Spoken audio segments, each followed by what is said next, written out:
Hello and welcome. I'm Antiderivative Jill, and this is now Indefinite Lunch in Infinite Combinations, and I'm here reviewing episodes 5 and 6 of the Orville called Pria and Krill.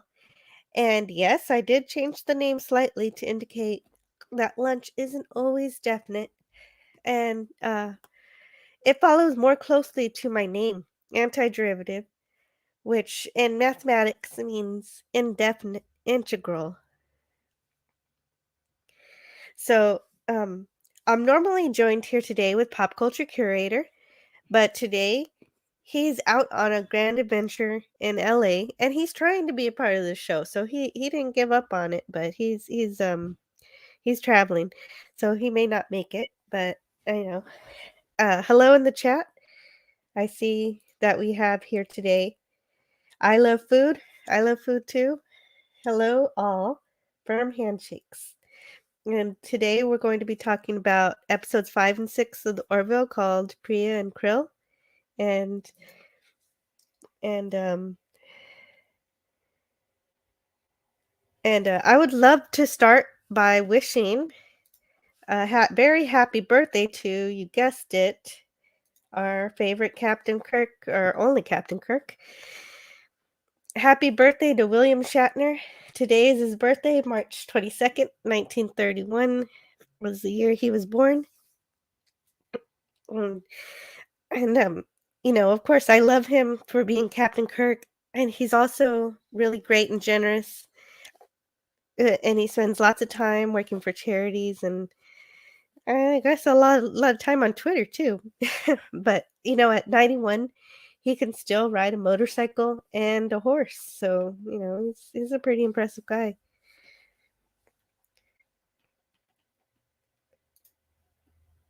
And and today I'm reviewing, so basically in general I'm reviewing 2 episodes of The Orville every week on Tuesday at noon Central Time, and by the time we are done with the episodes, we will have the first episode of The Orville Season 3 on Hulu, at least in the US.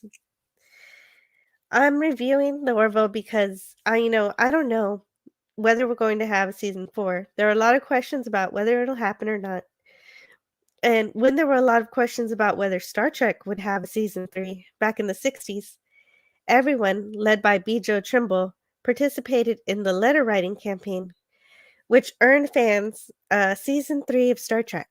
So I figured this show could be my digital letter writing campaign to say, hey, I still love this show and I'm still interested and I want a season 4. And I think many more people do too.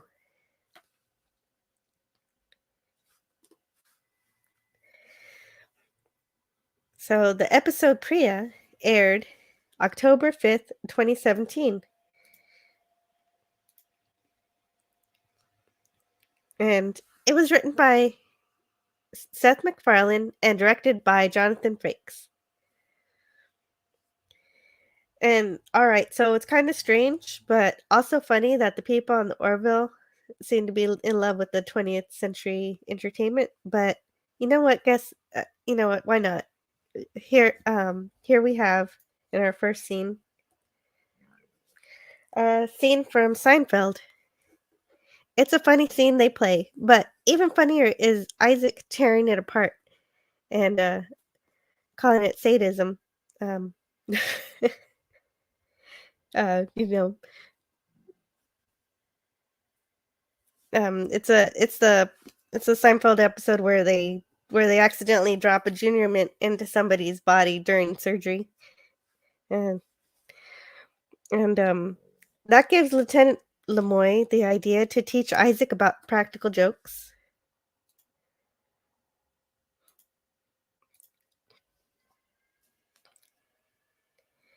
And um, I believe that even though it's a little odd, I like to imagine that some of the culture from our time will endure as much as literature has. So having 20th century entertainment in it isn't that strange. Why can't movies and TVs have enduring legacies too? there's a logical underpinning for it given that. And so I think it's all right in the moderation.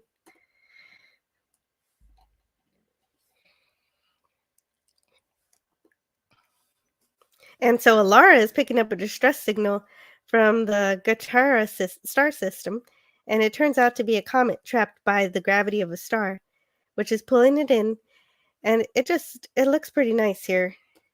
This turns out to be a mining ship. There turns out to be a mining ship crashed on it with someone named Pria Levesque.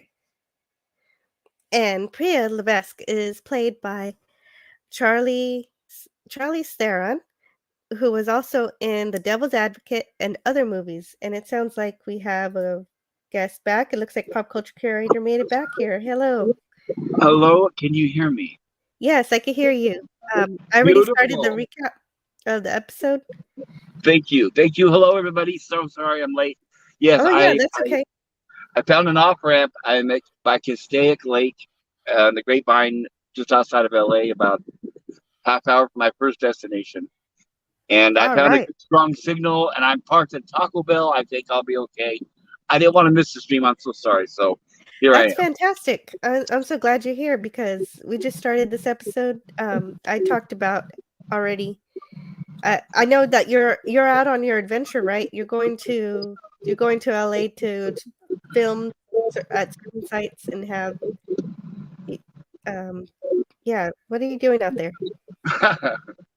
Vacation, first of all. Oh, vacation. Very Yes, cool. I'll be doing things I have not done in years, probably at least 20 years. I'll Yeah. be filming famous shooting. In fact, last time I did this was with a camera with photographs. That shows how my age. But now I have high definition cameras. I have at least two good cameras.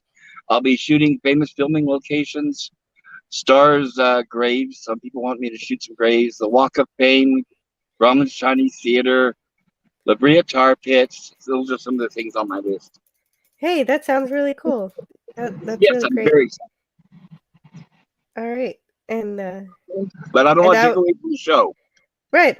I just wanted to let people know that you're out there having adventures in case there's any interruptions.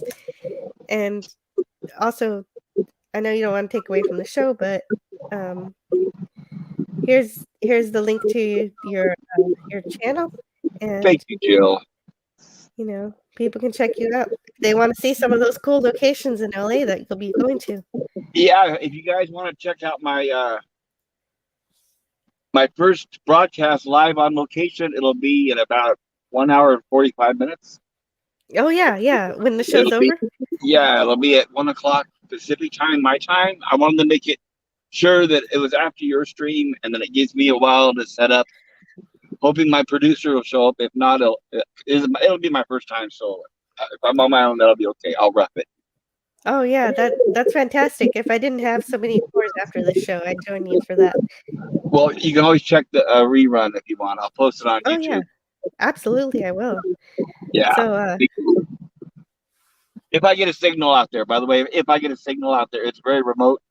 If I don't, I'll just record the whole thing and just post it on YouTube. But I'm hoping. Yeah, and then just post a recording. Yeah, that would be cool if you could do it live. But either way, you'll get something cool out there.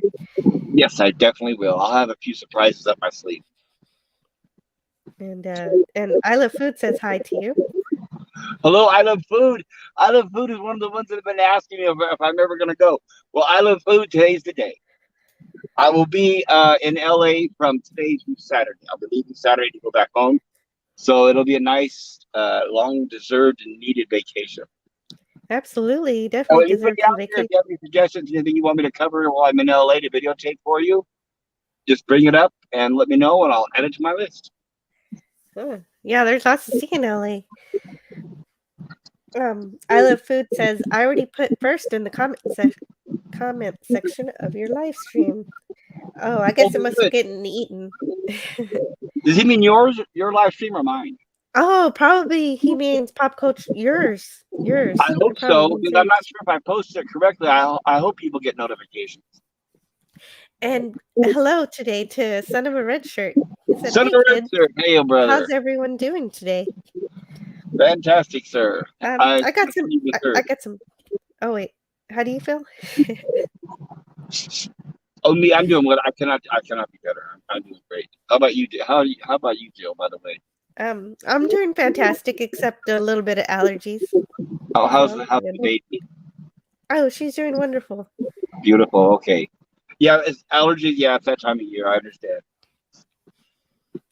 And I Love Food says, I'm part of history. Oh, Enlighten us. Interesting. By the way, did you invite everybody on the people on the panel? I'm sure you probably already have. um, yeah, I have the panel link at the top if anybody would like to join the panel.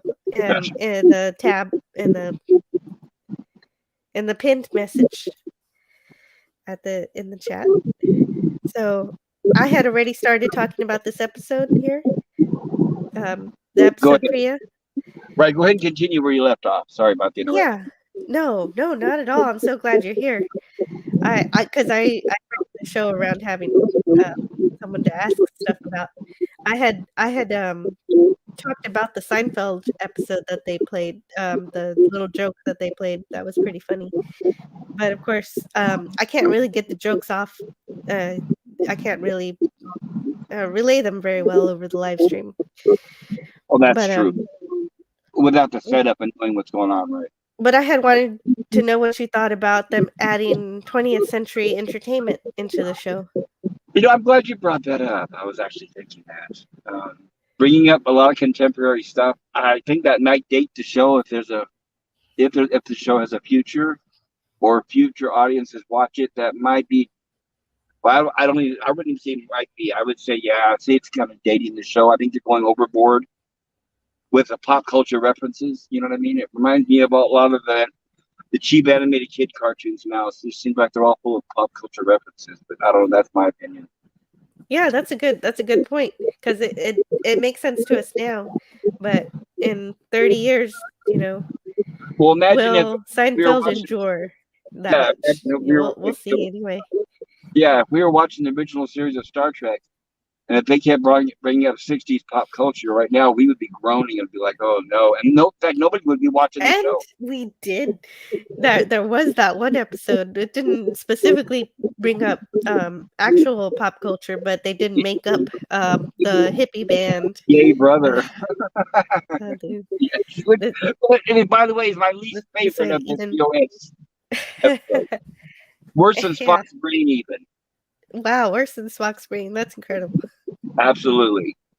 So if you The way don't to like beat this, it. listen Yeah, you the mean way the to way. Eden. Okay, but anyway, what do you think about the humor? Do you think it was okay, or? I I I think that maybe potentially that maybe Seinfeld might last. It might be one of those shows that might be something that people keep going back to. It might not. Yeah, I think it might be a case by case basis, but we'll see because we had Rudolph the Red-Nosed Reindeer, and that's from the '60s, and everybody still remembers what that is. If that will So I think, survive the Me Too generation. yeah, I think time will tell. I don't know. Right, and with Seinfeld, it's obvious it's an opinion, open opinion, because I was never watched the show. I wasn't a fan of it. Mhm. So I guess if you like the Seinfeld, it's probably a pretty funny reference. Yeah, By it the was way, pretty good. yes, in the reference, by the way, well, thank you for reminding me. The Seinfeld joke was they were operating. Apparently, Jerry Seinfeld and his partner, I don't know the name, friend, were operating on somebody, and they left an object inside the patient when they sewed them up. That Yes, was that's right. just a joke, which has been done many, many, many times. If they Yeah. really wanted to show a funny example, they could have used one from the Three Stooges, Man Black. Mhm. Oh, But okay. go ahead and you may continue. Yeah, and then I talked about how Alara picked up a distress signal, and it turned out to be from a mining ship that crashed into a comet, and um the person on that ship was Pria Levesque, and that she's played by Charlie Theron, Yes, that's a who pretty is big also. cameo for a TV show. Yeah, right. She even said, "Okay, I'll be in your little TV show." All right, and I wonder if she got paid scale because usually for TV they just get paid scale, but I don't know. I don't know, but I think she knew him from, wasn't she in A Million Ways to Die in the West? that's right. Yeah, I was wondering if you were gonna know that one. That's right, because I had to I look think that up. that's there. Yeah, she was also in The Devil's Advocate too. But you're right, that's how he has that connection. Yeah, Is that Western? He had a whole bunch of stars on that apparently. a lot of Oh, cameos. Yeah. yes. And Son of a Red Shirt says, I'm going to crack my knuckles and jump for joy. I got a clean bill of health from Dr. McCoy. Pop, my dear old pal. How can anyone not love the Star Trek hippie episode? Wasn't my thing. And and it never really grew on me either. I guess I had plenty of years to think about it, but maybe I'll rewatch it and I'll have a different opinion. Yeah, maybe. I don't know. Mr. Angel says hi. Hi, Mr. Angel, I think. And Son of a Red Shirt says, Anti Derivative Joe.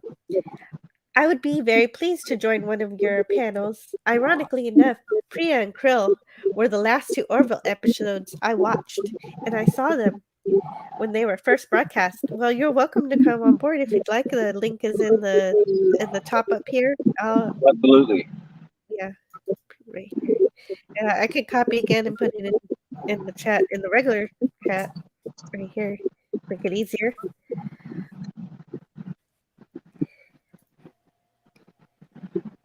And he also says, just not very knowledgeable on this subject. Well, that's okay. I'm not very much Yeah, either. hang So, out. If you like the Orville, you're welcome here. yeah, we're just That's all that's required. casual fans. We're not obsessed very detail. At least I'm not. Yeah, I'm not an expert either. I just want season 4. That's all I am here. Yeah, in fact, like these two episodes, I watched them this morning to prepare for this because I wouldn't have remembered. So there you go. So don't think we're gonna be nitpicking any details. Yeah. Oh.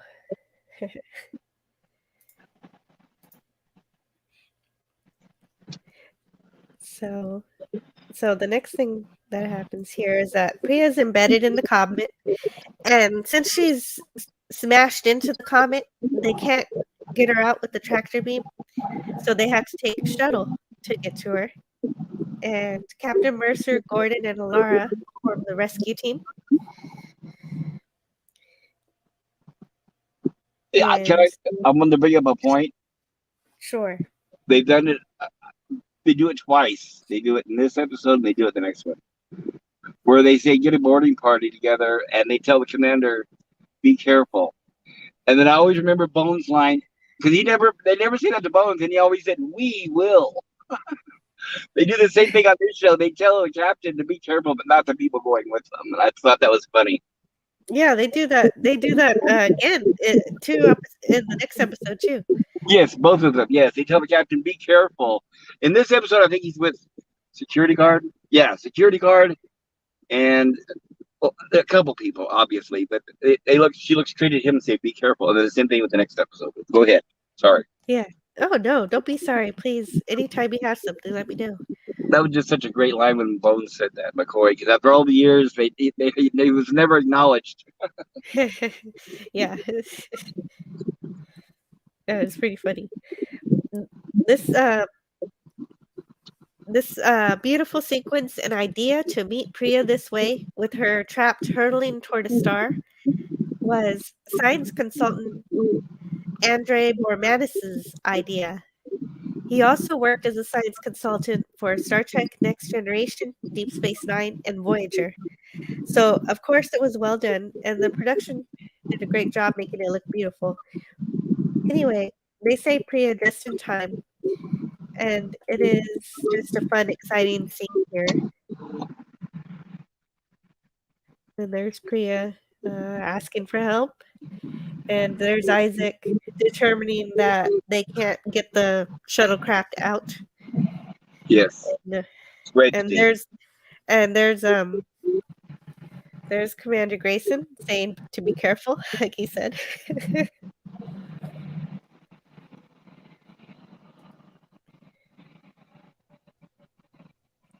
And there's the rescue team, and they land on this asteroid. And Alara opens her jar of pickles there. And she says, "Watch out with the merchandise," but it's like this thing's gonna be destroyed in a minute. Right. And the shuttle is about to be pulled in by the gravity of the star. But the Orville was able to grab it with the tractor beam in time.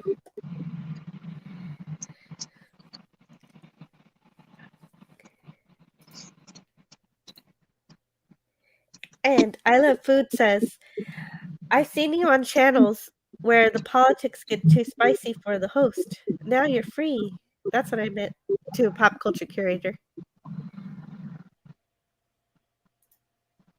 Oh, I don't like to get into controversy and drama. I think that's what I Love Food is talking about.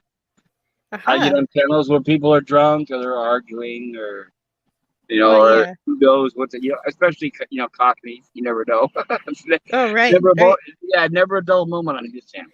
Well, it's always an exciting moment with him. Sure. Hello in the chat too, the Comic Relief Crusader. And I Love Food was correcting the grammar. And Mr. Angel says, "I have not seen it yet, so I can't say anything about it. I am here for the spoilers." Well, I have all the spoilers. You're exactly where you want to be. Exactly. Yep. So Pria here says that she's returning from mining, but she ran into some krill. She escaped, but she lost ship's power. She found some dysonium in the comet, so she chose to try to extract some when she was trapped. The plan is to drop her off at a base later, and she's assigned quarters in the meantime. Oh, thank you so much, the Comic Relief Crusader, for subscribing. You just replied, Nice. Yeah, that welcome. that means I have 90. Nice. More than I have. So you're getting there. You're getting there. Yeah. Then the episode cuts to Gordon's prank on Isaac. I wanted to play the clip of this because you cannot describe it correctly. It's not possible to describe it. No, that's true. I'm wondering I don't know what the limit is they allow. How long? I don't know if it's like 1 second, 3 seconds. I'm not sure. Most people Yeah, seem to no, do slideshows like Bird does. yeah, that's what I'm doing here, but it been more impactful to see the scene. The way they set it up, the way the show sets up the jokes and they pay off the jokes is very effective, and you really have to see it in video to get it. I agree. Yes. Hint, hint, everybody. That means you need to watch it. Yeah. Yeah, I mean, even after you get spoiled, you should still go watch it. It's still good. The Comic Relief Crusader says, "Doing my duty, ma'am." Yeah, sorry, I got some allergies today. I can't breathe. Mr. Angel says, "Jill, are you in Mark and Clobby's Discord?" Oh, no, I'm not in Mark and Clobby's Discord. I don't know what that is. I don't know the link to that. If you'd like, Mr. Angel, send me the invite to at antiderivative Jill. Oh wait, antiderivative1 on Twitter, and I'll join that Discord. Can you post your Twitter link in the chat? Is that possible? Yeah, I posted my Twitter handle in the chat, and Gotcha. that Okay. yeah that could let you DM me anytime anybody likes, anybody out there who sees it. Very cool.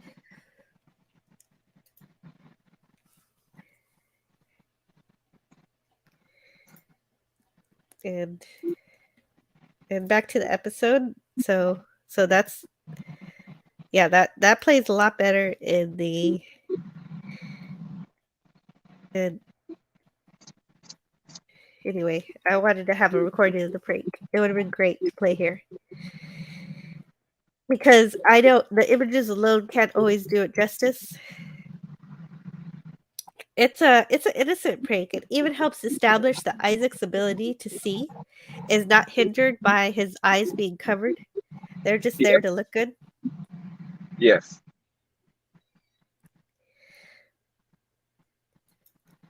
Which Oh, makes okay, sense. That's Miss. how a robot would be. It makes sense. An advanced robot would not rely on eyes. So that does make sense. Yeah, he says it's just there to look good. Yep. And Mr. Angel doesn't have Twitter. Okay, well, we'll figure something out, Mr. Angel. Smart. It is smart. So, what do you have? All right. Priya says she's part of the Vega Consortium and also tells Ed that she's from Massachusetts, like he is when they talk about having gone to the Salem Witch Museum, which is somehow a story that Kelly had never heard. And so she's just getting jealous. And the trivia here says that their glasses actually had real whiskey in them. So when Kelly starts downing it, she's having a little extra fun at work here. Yes. There's a source provided, but no link, so I couldn't verify this exactly. It was on some talk show on TV. And Ed and Priya have another close scene where she thanks him for saving her. And they do this. They talk and then he's thanking her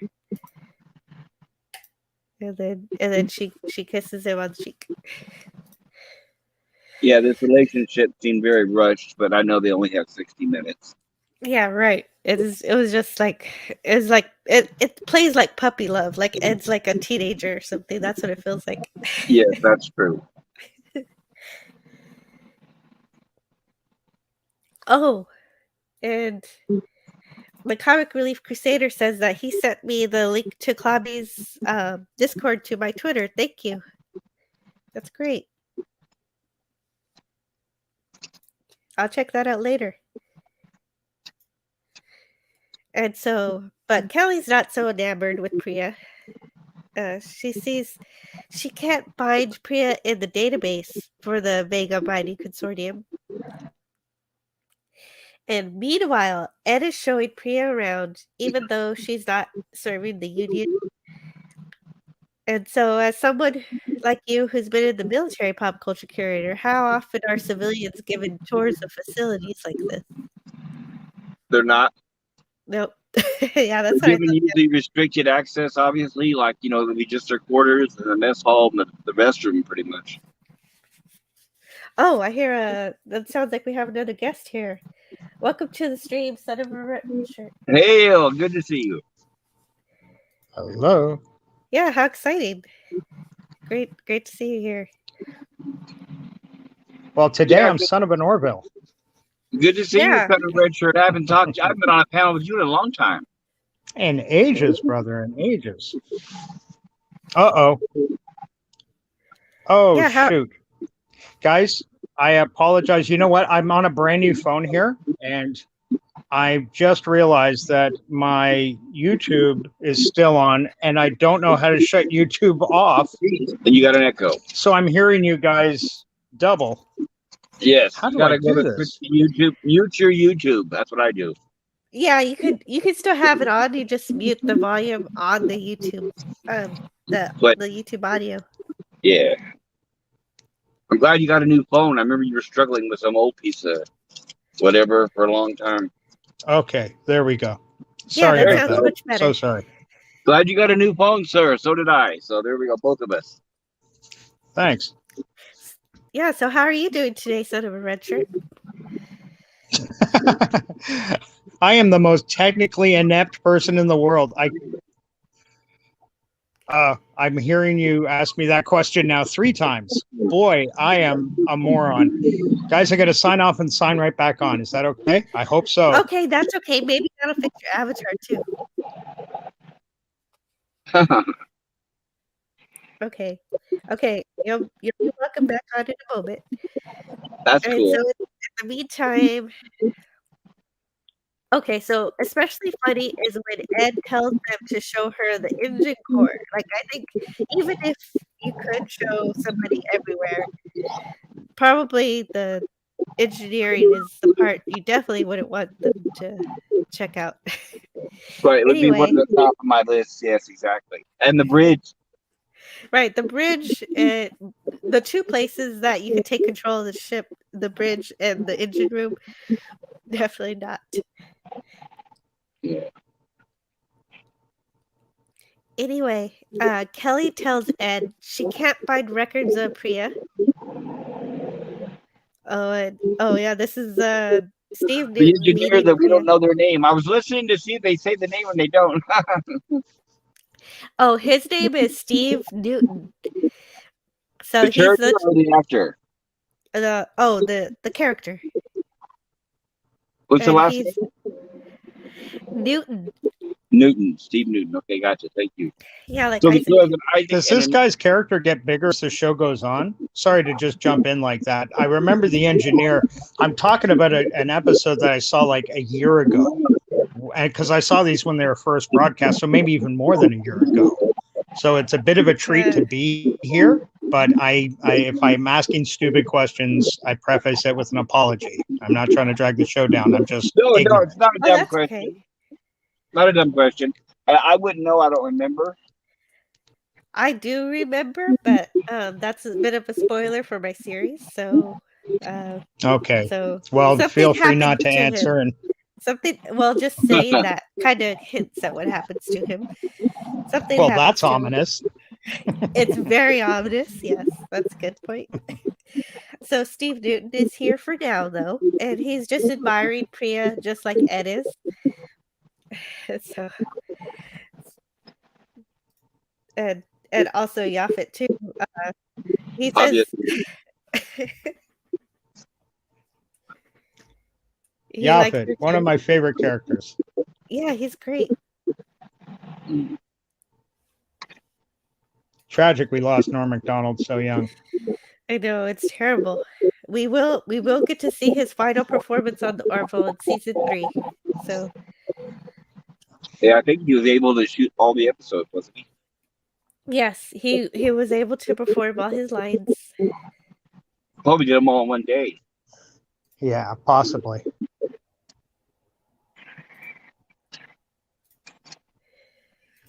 And I Love Food says,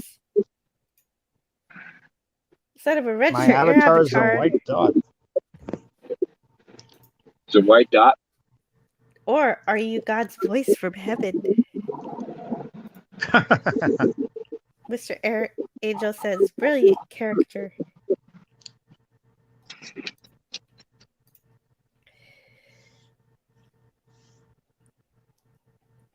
And anyway, Kelly tells Ed she can't find any records of Priya, but he claims that the mining consortium keeps sloppy records, so it doesn't mean anything. And Kelly seems to agree with you that they shouldn't allow her to have access to everything without knowing who she is. But Ed still blows her off, so she goes to Alara, hoping she will snoop in on Priya's room for her.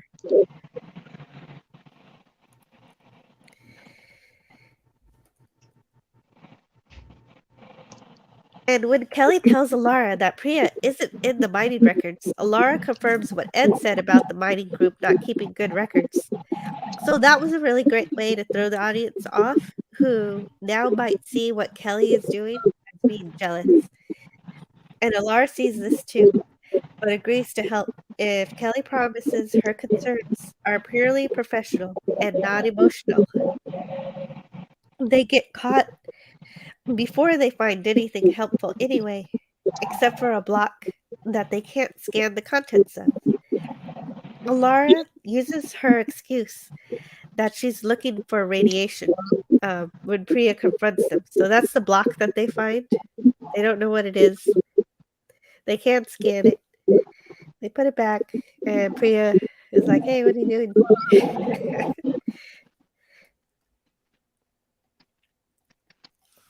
So about this, Ed is outraged that they would violate Priya's right to privacy, which I'm really glad is still a thing in the future. because that's one of the most fundamental rights that is very often abused. I completely agree. I appreciate that Laura doesn't lie about having falsified the records, like lots of sitcoms do, like covering stuff up, proving that this leans more heavily into respect of the military structure. And the whole thing reminds me of a time. This episode is reminding me of when Kira. So I'm hearing a lot of talking in the background. What is that? Is it for me? Yeah, yeah, it's you. I think when I talk, I hear myself. I'm echoing with you. There you go. Oh, you got it? Okay, so this whole thing reminds me of when Kira from Deep Space Nine wants to use a similar excuse to search a ship just because she knows that the aliens who are running it are often carrying weapons and supplies to Cardassia. But Cisco wouldn't let her do this because they had no evidence of any wrongdoing. So DS9 also showed some regard for the right to privacy, and Cisco won't stop the aliens until Kira finds some evidence the right way, which is an amazing struggle through the episode, which she's finally proven correct. And I believe this episode does a pretty good job of providing the suspense to make you unsure about Pria and curious about the mystery of the rectangle that Alara and Kelly can't scan. And Kelly finally comes clean here about how she feels and is not being objective with Pria, which is true, given how he just lets her have a tour of the whole ship and doesn't seem very interested in finding out who she really is. It's just really well done because even if how she goes about it might not be completely correct, she feels very much like she's doing her duty in doing it.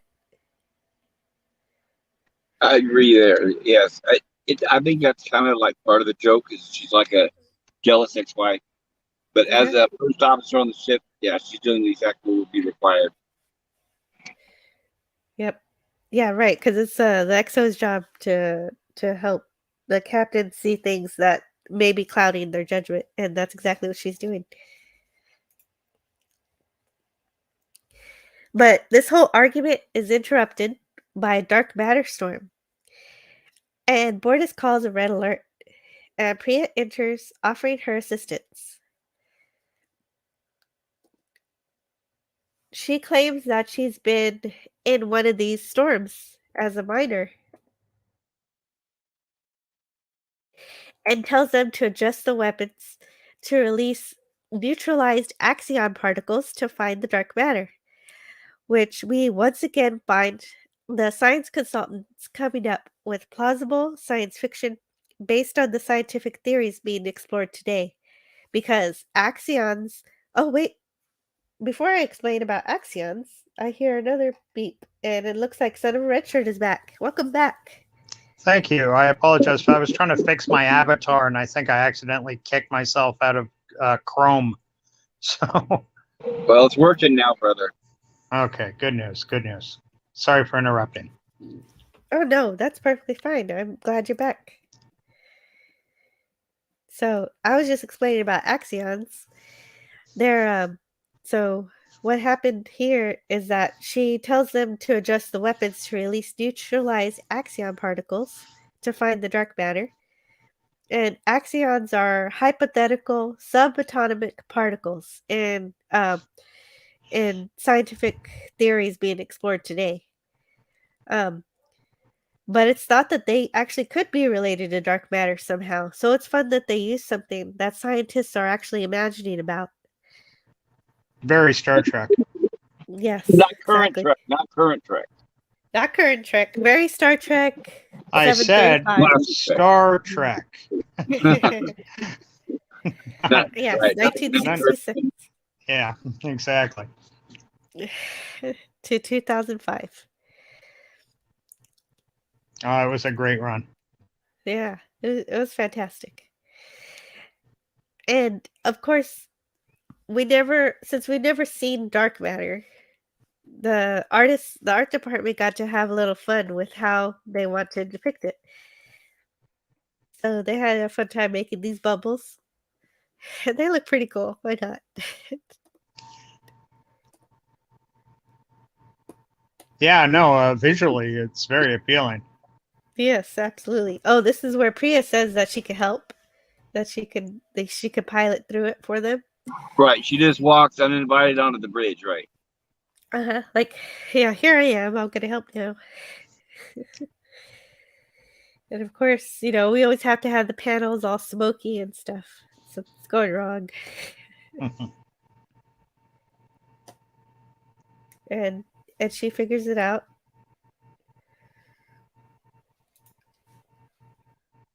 So the dark matter's hitting the ship, causing damage to the deflector. And so Gordon lets her fly the ship, and she does it, and they win, and they get it. They don't die. The ship is not destroyed.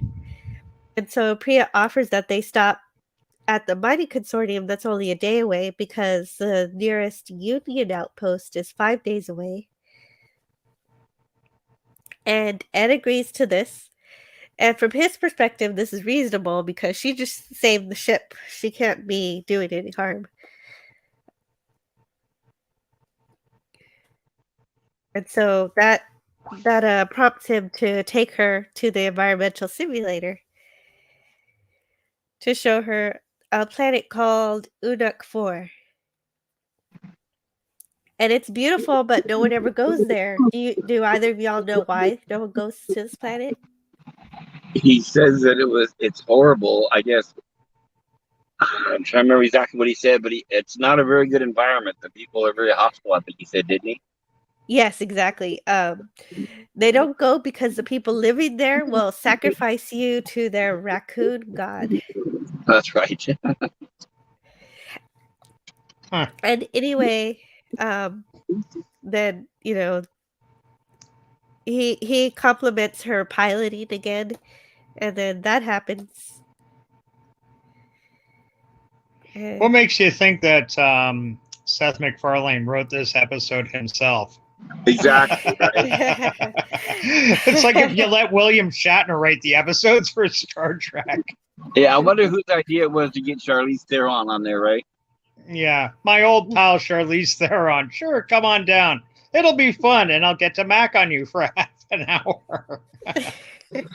Take 10, take 12. Yeah, take 12. No, we just didn't get it right but this time we'll get it. Come on, Yeah, more exactly. tongue. The old Alfred Hitchcock stunt. Yeah. And the Comic Relief Crusader asks, is there a season 3? I only caught a bit of season 1. There are 2 seasons, and season 3 will be released on June 2nd. Oh, okay. That's news to me. Hopefully. Got my fingers crossed. Yeah. I'm surprised nobody's done Orville watch parties, or if they had, they're people I don't know. So. Well, yeah, that's an idea too. Orville Nation does. I think he had one yesterday. Okay, well there you go. I'll let him do watch parties. I don't want to do that. Oh, and Comic Relief Crusader says, woohoo! And he's putting his money where his mouth is. He's downloading both seasons as we speak. Awesome. Yep, you won't regret that. So that leads to that. Again, more of another example of Seth MacFarlane's brilliant writing on the Orville. Not self-serving at all, no. No. He admits that she's his first since he's had his divorce. And they talk about how that happened. And all that stuff we already know with the blue goo. Yeah.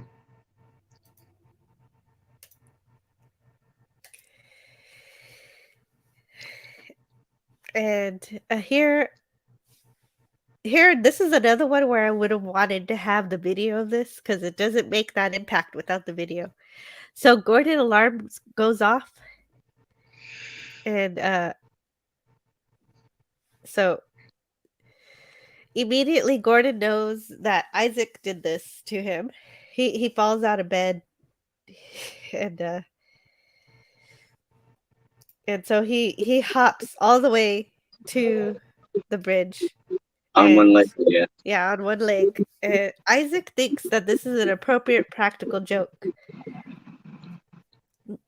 Do you pay have any back. ideas? Right, he's paying This back. was part of my favorite little bit of character building for Isaac and what's his name? Scott something. In real life, he's like isn't he? Scott yeah, Grimes. that's it. Scott Grime. Aren't him and the captain like best friends in real life too? Or very close, I believe. They've known each other a long time. Well, they are friends, but not only that though. But Scott Grimes married Adriana Palicki or whatever her name is, the first officer. Yeah, for like 90 minutes. Yeah, exactly. Oh, that wasn't. I bet that made for some uncomfortable scenes later. Yes. Yeah. Exactly.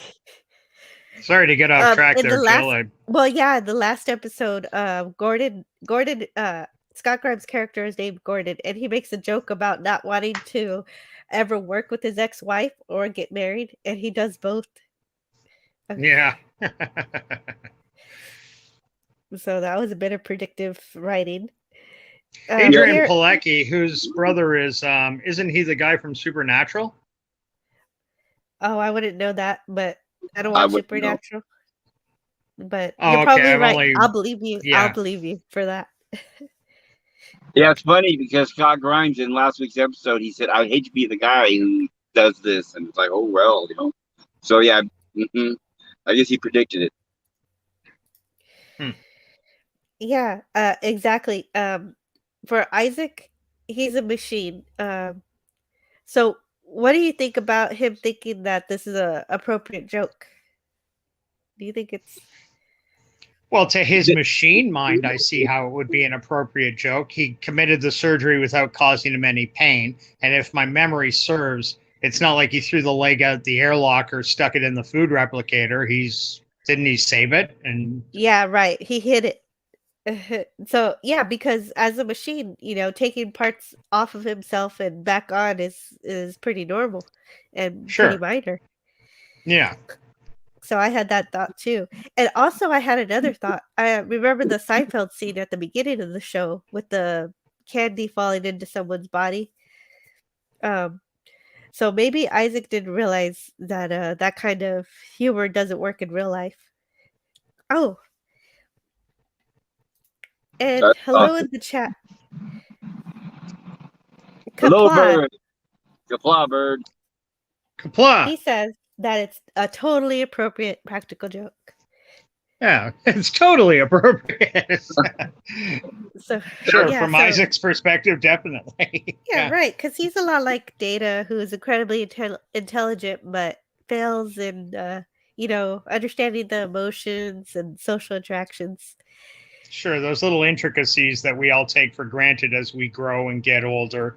To a child, the world looks like a different place than it does as an adult. From Isaac's perspective, it must be a complete third-party view, how he sees things so binary, 1 or 0, right or wrong, left or right, black or white. Right. And also, I was wondering that, did the Next Generation, didn't they have an episode with the same day with Data where he was trying to learn humor? Oh, yeah. Yeah. Yes. It was the entire episode. He even goes to the holodeck to try to learn. He learns from Joe Piscopo, no less, who was billed as the funniest comedian who ever lived, which I'm sure Joe Piscopo just... Sorry, mate? Yeah. No, because that explains why the joke never worked. Yeah, on Clobber and Time's channel, we actually went over that episode, and the chat...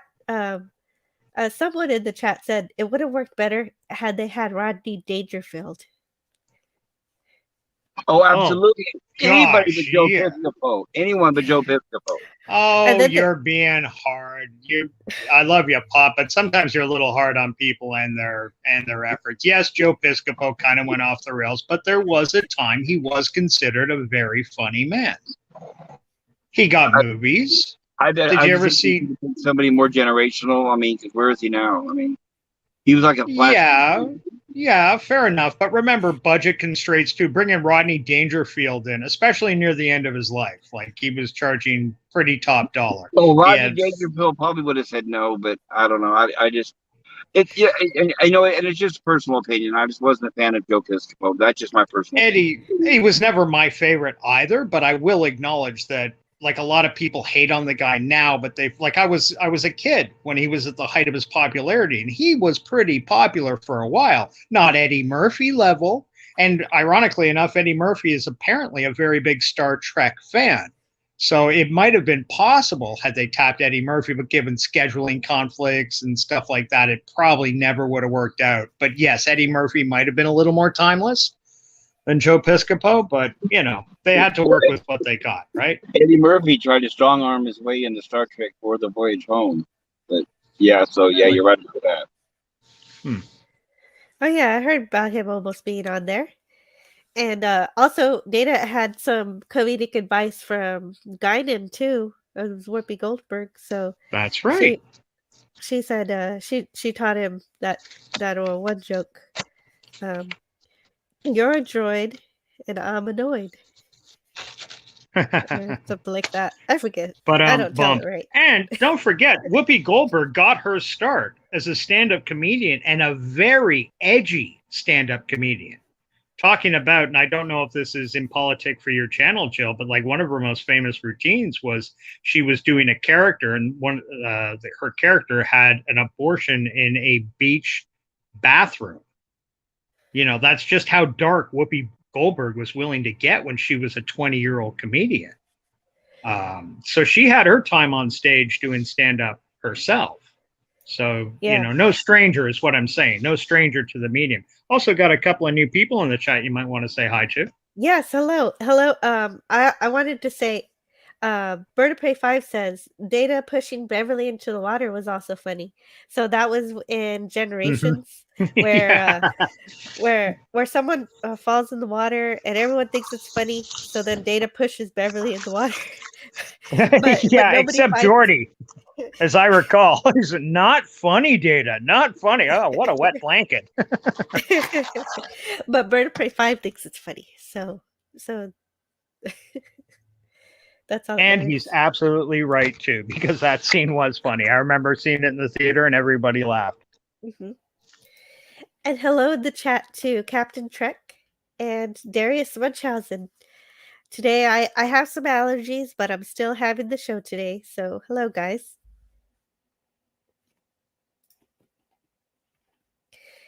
Good to see everybody, Captain Trek, Bird, everybody. Welcome to the stream. Yeah, welcome. And so we're back in engineering. We don't have to look at Gordon's foot anymore, or lack of foot, single foot. Chief Engineer Newton has found something weird in the navigational array. So Ed and Kelly go check it out. And what do y'all remember they find? Do you remember? They find the rectangle thing from earlier. But the thing that they are unable to scan. Yes. If they try to blast it out, though, they could damage the array, so they don't try that now. And they confront Pria about it. And Pria, what did she reveal? She finally admits it because she's been found out that she's from the 29th century. And the Orville was meant to be destroyed by a dark matter storm. She went to the past to save them. And we had time travel to the future with the machine that we had in Old Wounds that advanced time.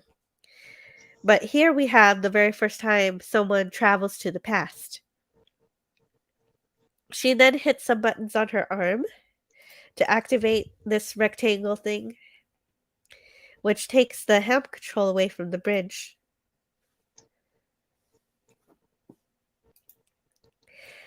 That device was also how Pria was able to save the ship from the storm, too. And she does it, not just because she wants to save the ship, but because she wants to steal the ship for collectors in her time of antiques.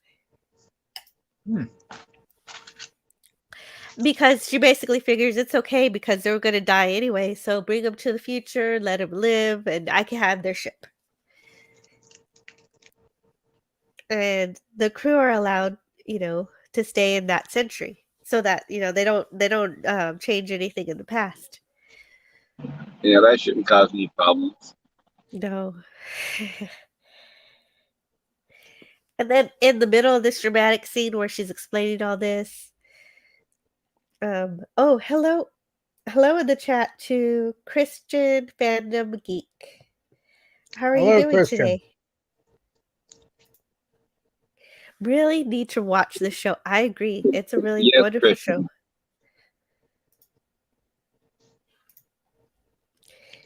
show. And that was... And so this is another one that I would have wanted a clip for because it doesn't play. So, I guess I didn't get it of the leg. The leg falls from the ceiling. But do y'all notice anything weird about this leg compared to Gordon's leg? I was wondering about that. They don't really show much detail. They don't close up. I don't know if it. Well, isn't Gordon's leg cut off at the knee? Yes, exactly. That's it. That looks like it's been cut off right at the groin at an angle. Yeah, at the hip. Right. Exactly. I don't know why they do that, but possibly those scenes were filmed out of order. They had the prop already made, and then because sometimes it takes months and months for the special effects to gel with what they've already filmed. That's just a guess. That's a great guess. I didn't come up with that one at all. I was like, why would they do this? Why couldn't they just fix it? But you're right. If they already filmed it and it looks great and it's perfect, it's funny. Let it go. Who cares? I get it. That's cool. Right. When they filmed Gordon with the amputated leg, he probably had a chroma green sock on it. And that's how they blocked it out. The same they did Forrest Gump. Yeah. So that's what happened. Yeah, it didn't quite jive with the makeup and prop department. Also, the visual of watching Alora swing that leg over her shoulder, she wouldn't have been able to do that if it was just straight cut down from the knee to the foot. Like, you'd lose that kind of humor with her throwing the leg over and humping it back to where she had to take it to the doctors, presumably, or whatever. I don't know. That could be a little bit, in my mind, of a reason why they didn't bother to reshoot the scene. Possibly. Oh, yeah, good point. And so we find out that she time travels through a wormhole, which, is something that theoretical physicists think of too. Not proven, of course, that you could travel not somewhere else in space, but also some when else in time.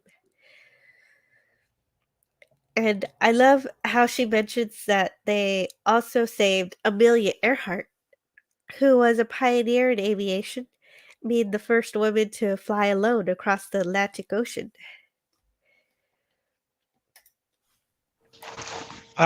First woman to pilot. She wasn't alone. She had her navigator and mechanic with her. Oh, then why remember the Voyager episode? Oh, she wasn't alone. Okay. Well, that makes sense. She's not alone. I was wondering why it said she was alone. Thank you very much. Wikipedia is just awful sometimes. Yeah. Yeah, Wikipedia. Sure, I get that. Sorry about that. So, of course, Ed here is feeling used and betrayed, having been lied to. But she also brings up the point that he would have died anyway. But that doesn't really make him feel that much better. I don't know. We're supposed to believe that she did save them from annihilation, but there is this small chance that she caused the problem in order to steal the ship, but you never know. Right. Cause and effect. Anyway, he tells her to go to hell. Which I love that she doesn't understand from her time in the future. Which makes sense. I'm glad they added that.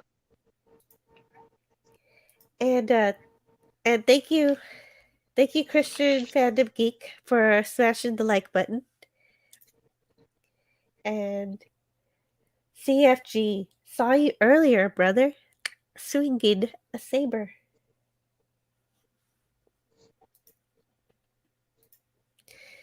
And he got a big old saber to swing. I don't know where that came from. I just haven't spoken in 30 seconds.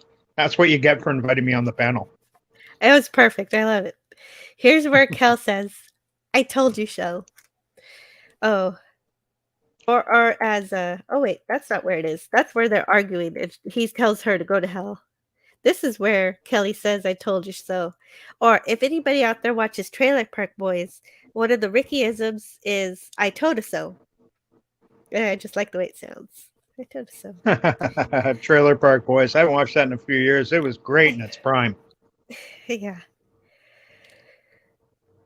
So now that they're, working together again, they make up and come up with a plan to get out of Pria's trap. And so Ed tries to blast the rectangular device, but it doesn't work.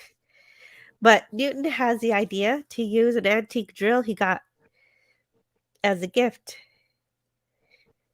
And I think it's pretty cool that they're using an antique for the 25th century to save an antique, the Orville, in the 29th century. The Orville would have been an antique in the 29th century, being saved by an antique. Sure. And not only that, it really saved the prop department the pain in the ass of having to come up with what a drill in the 29th century would have looked like. Yeah, or whatever century our 25th Orville century. is in. 25th century. A 25th century drill. Yeah. Well, 25th century drill would have been more like a laser, Possibly. I mean, again, it saved the prop department the hassle of having to come up. Give them an old Canadian Tire drill or whatever translates for Canadian Tire for you folks at Mastercraft. That also probably saved time in the writing room. Yeah, I think it's pretty fun to have old stuff, old technology come back. Then Isaac uses the manipulative tools in his fingers. Those little things he's gotten there in his fingers. I don't really know if they have a name, but he uses them to hack the device. I guess they're kind of like probes, kind of like what R2-D2 can do. All right. The device detects his intrusion and shocks him. And as far as we could see, it kills him.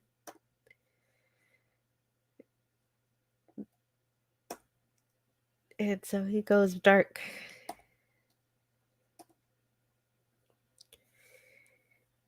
And Dr. Finn tells Malloy that she's more adept with biology, and this is more of a mechanics issue, hence why Newton is also there. He's going to check the database to see if he could learn anything unique about Kalons that could help. And so Malloy here is saying, now that I think about it, that was actually a pretty good joke. And so he's appreciated. This is another one that I would have liked the clip for. And it's kind of a sweet kind of moment. It is. And hello in the chat to Raymond Feliciano. I've got some allergies today, but I'm still here talking about the Orville. Hola. Welcome aboard.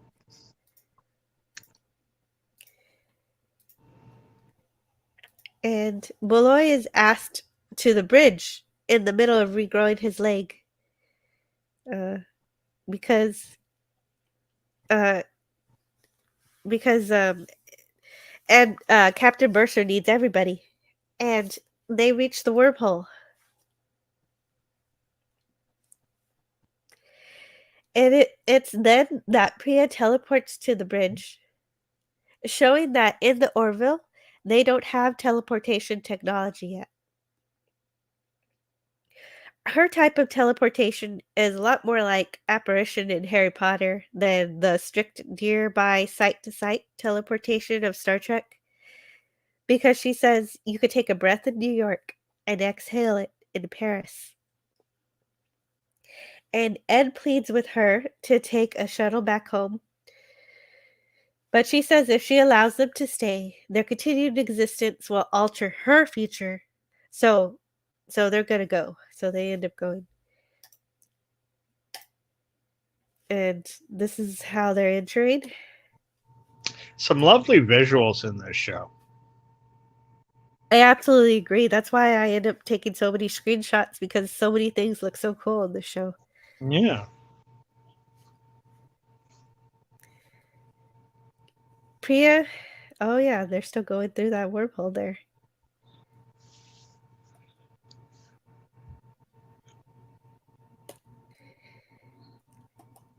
And oh yeah, I guess I liked a lot of these shots. And there we go, coming back out of the wormhole.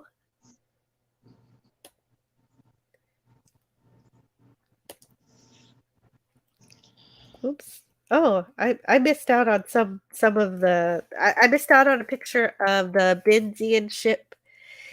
But it oh no, that's terrible that I missed out on that, because that's pretty good. Cool. There's a Yeah, pretty it was a cool big ship. alien. It's very cool. Yeah, it's a pretty cool ship, and it's pretty cool alien too, because the ship looks really big. Like it's almost more like a station. It looks like an big orange station more than a ship. And on it they have these aliens that kind of look with these tentacles, kind of little things on their heads. Kind of like an octopus, and each tentacle glows at the tip. Yeah. Yeah, so we got to describe it since I missed out on it here somehow. I don't know how I missed it. So, Priya calls the Midgeon ship, and we get that funny looking alien. And while she's distracted with that, Ed notices an incoming message with the reference to Seinfeld that says, "Would you like a junior mitt, Captain?" And Ed realizes that that something is different. So he tries helm control, and he gets helm control back, but Priya's trying to stop him. So Kelly gets in her way, and they have a fight. I had screenshots of the fight too, which was also really good. And the coolest thing about that fight that they have, Kelly and Priya, was that they decided to fight themselves without any stunt women. And so naturally all of the male crew stayed on set to watch that. Well, I was just about to say it's sad you couldn't find those pictures. I'm sure you probably would have got another 50 people watching the show if you could have had some great screenshots of Charlize Theron and Adrian Pilecki. I just Pilecki. don't have them on here. Yeah, I do have. Oh no, I don't know what happened to them. Yeah, they disappeared. Ugh, darn. Yeah, no, they were really good shots too. They really went all out on that fight. They went every which way. It was really cool. Well, since you don't have the shots and we can't prove otherwise, do the color commentary for us. How many of their clothes did they rip off each other? How much nudity was involved in this fight? Well, Come on, get the guys interested. There was less nudity. It was more like, they socked each other really good, and they grabbed each other a lot more. There was a lot more grabbing. What I'm saying is all the guys in the chat are guys. So lie through your teeth. Get everybody interested. Oh my God, the Orville's like this. I'm downloading it right now. Well, yeah, in my opinion, I'll put it this way. I would say it's like watching two women mud wrestle. Yeah, exactly. And they end up just like in a mud wrestle. They end up knocking each other down to the ground, and there's lots of great shots of them rolling around there. So It was a good moment. I don't know what happened to the screenshots. Anyway, the alien ship then tries to use its tractor beam.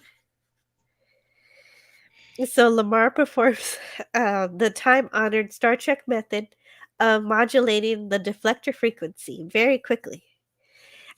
And they make it back through.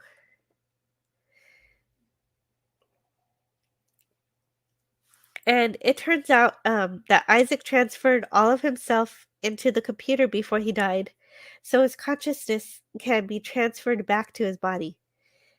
Ed learns to trust Kelly as his exo, and he confiscates Priya's teleportation device, claiming that he'll never use it. But, um, you know, in order to prevent too many deviations into the future, and to be sure the Orville doesn't end up in the hands of future merchants, Ed, with the help of Isaac, decides to destroy the wormhole to prevent this from happening again. And I had a picture of them destroying that. Oh wait, maybe I have that. Yeah, I do. Okay, I have that one. That's them destroying the wormhole. So Yeah, that that's kind of, I don't, I'm not an expert. I'm definitely not a physicist, but it just seems like a black hole that close to exploding.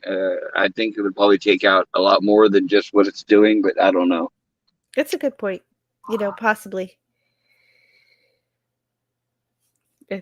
And but for the sake of the episode, it's this easy to do that. And that is a time logic also that it presents. So um whatever whatever past the Orville went back to, they effectively changed whatever future that that happens in the future because of the wormhole being destroyed. Right. So I wonder, right? I wonder if we get to see the ramifications of that later. Yeah, that would be interesting. I mean, because Priya's life potentially could have been threatened by those actions. She could never have been born, for example. And if she was never born, how'd she go back in time to start these? This is where those time loop things get a little weirdo, Right, exactly. So this is the very first not time here to travel. explain. Yes, exactly. We need Captain Cockney here to Yeah. explain. I don't and know. and it would eventually degenerate into a example of, well, okay, if Marty A and Marty B with Marty Q and C took unsubscribe. No, I'm just kidding. Spocky and Don't I forget timeline B too that he just found out about. That's right. The thing we have we will have much more complicated time travel than this later. This is easy compared to what we get later. That's right. And got a couple of new people in the chat too to say a quick hi to, if you don't mind me bringing that up. Oh, Jack's Law, the Bosco scenario. Those guys that dropped in for support. Thank you, gentlemen. Yes, hello to the Bosco scenario. Thank you so much for being here. And to Jack's Law. One more book report. Yeah, very cool. Yes, that's exactly what I do. I do book reports. It's not lost on anyone. The Bosco scenario says, "Hey, bud, good to see you." To Jack's Law. And the Bosco scenario says, "Hello to you." To I Love Food. And I Love Food says hello to Jack's Law. And yeah, hello to everyone. I love Food's shredded back, which every time you put that up, it makes me just a little more gay. Looking at that statue he's put up there, that is one handsome man. Well, he says he's part of history. It's part of history? Well, I believe you. I don't know. Yeah. We're just taking his word for it on that.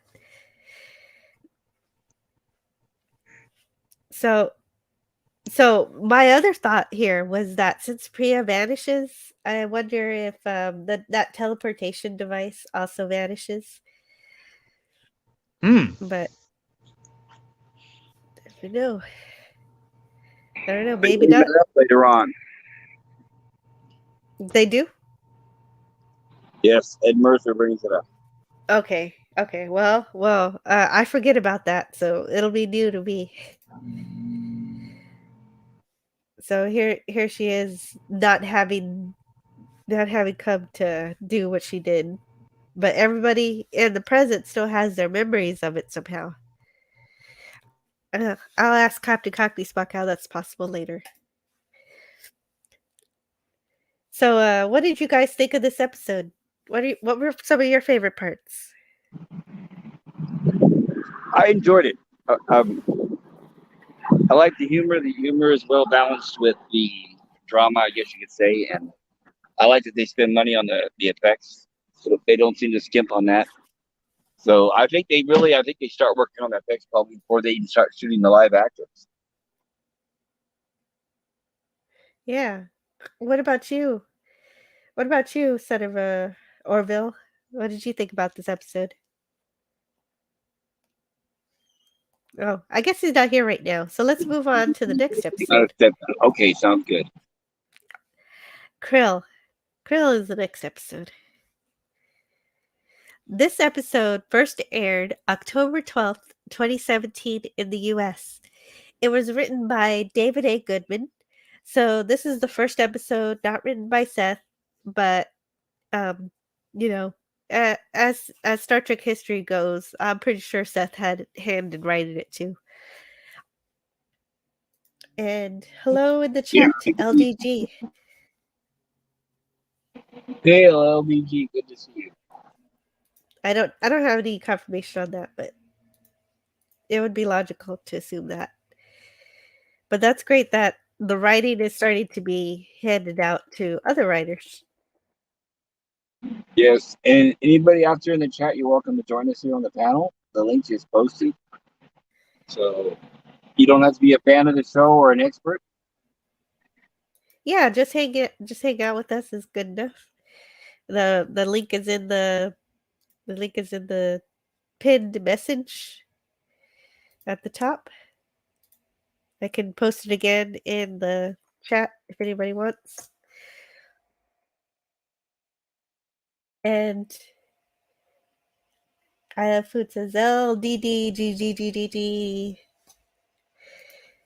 And RN Feliciano says, OMG, a paradox headache. Not the paradox. And there's the link to the panel as we get started with the next episode. Our second episode today is Krill. This is the one where they first introduced us to Krill, is that right? Or did they? No, they did show Yes, them earlier. they show them earlier, but they're just like, here we are, we're bad guys, we're shooting at you. So Yes, this is the first one where we get to learn about the Krill more deeply. yes. So, but before we do that, the episode starts with the Lara's already classic problem of having difficulty finding love because she's so much stronger than all her potential partners.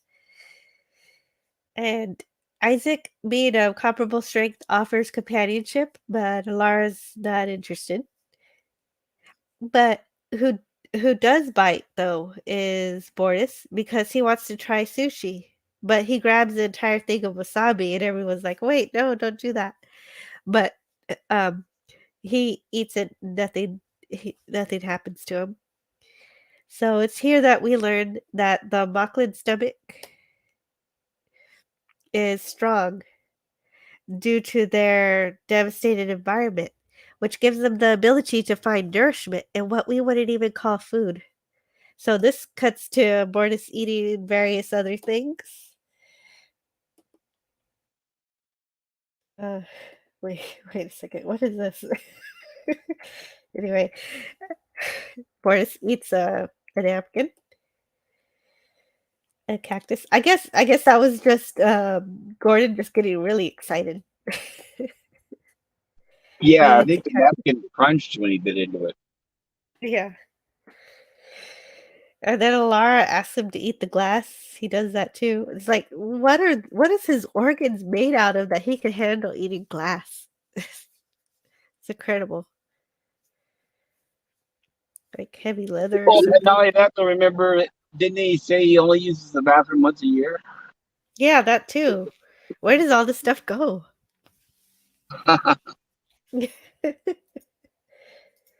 So, not the paradox. Oh, the pain, the paradox pain. Okay.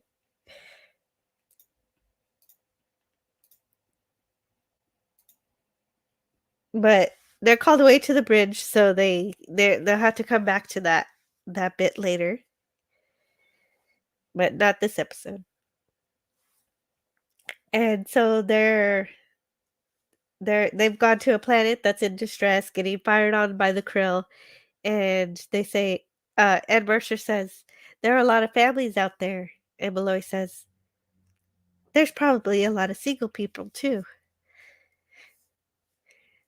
I And did that's laugh at pretty. that joke. I like that joke. Yeah, me too. Because aside from it being a joke, because obviously I'm not going to deliver it correctly, it's always more dramatic to save a family, especially kids. But saving single people, that's important too. So It I is. like that. It's always right. It's like, I have a wife and kids, right? Yeah, exactly. Yeah, we did. We lost Son of a Red Shirt all entirely. I wonder what happened. Oh, well. Hopefully he comes back. And He may be having technical difficulties. right. Then another point that I like.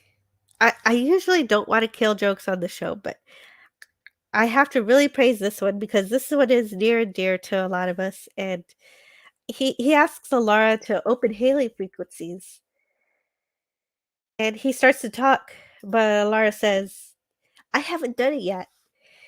And I was surprised that doesn't happen more often in shows like Star Trek,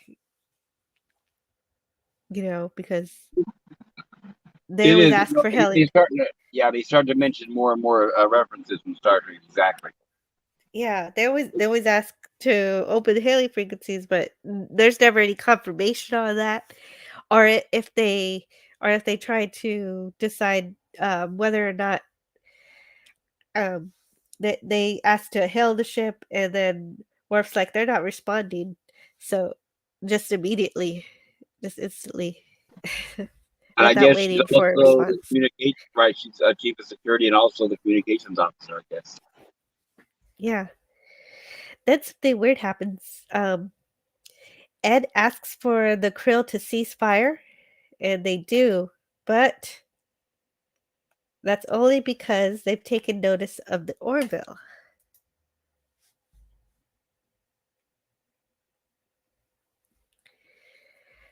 So the Krill ship takes down deflectors down to 87%, but then the Orville fails to damage the ship after that. And then we have the now classic in Star Trek console fire right there. If you know the console's on fire. Yeah. But this stuff looks cool too.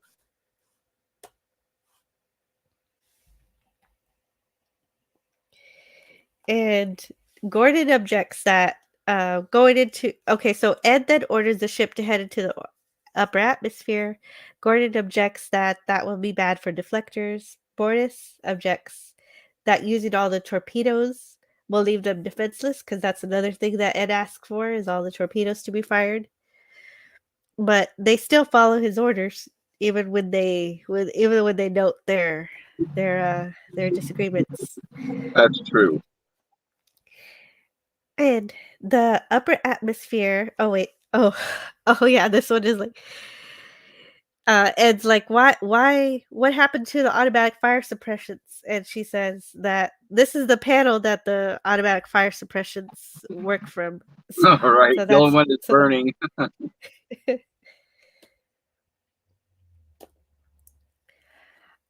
so Ed's plan works to give the Orville a smoke screen that clouds Krill's sensors.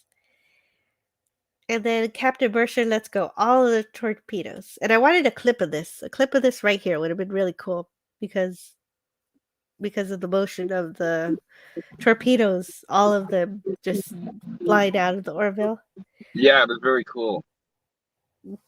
That would have looked good. And then Gordon goes up fast, and Bortus lets go of all the torpedoes. That does it. And that does it.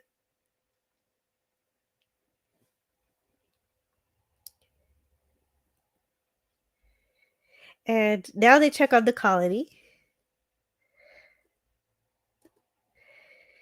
At least 19 have been killed, with the others injured, so Finn will go on a triage mission.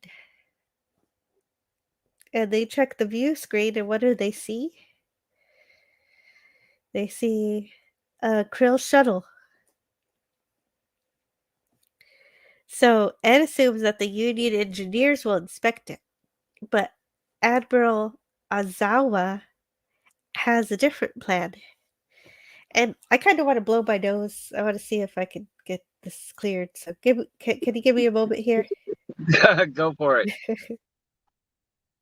And that's a nice looking design on that shuttle. I'm glad that it looks like a practical prop. So anytime they go through the effort of doing that, I think it's great.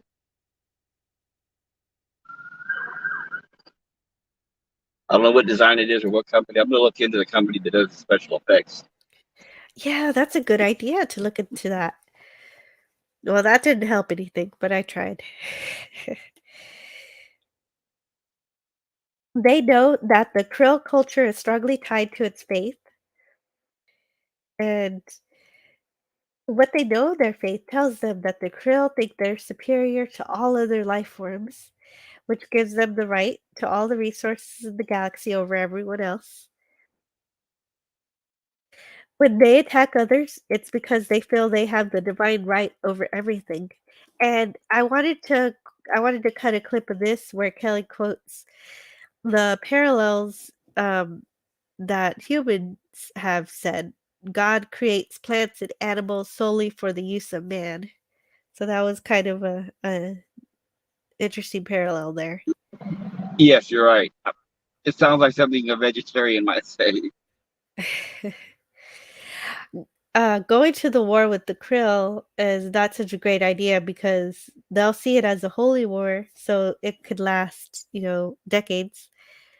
So Admiral Azawa wants to learn how to communicate with the Krill instead and learn how to understand them.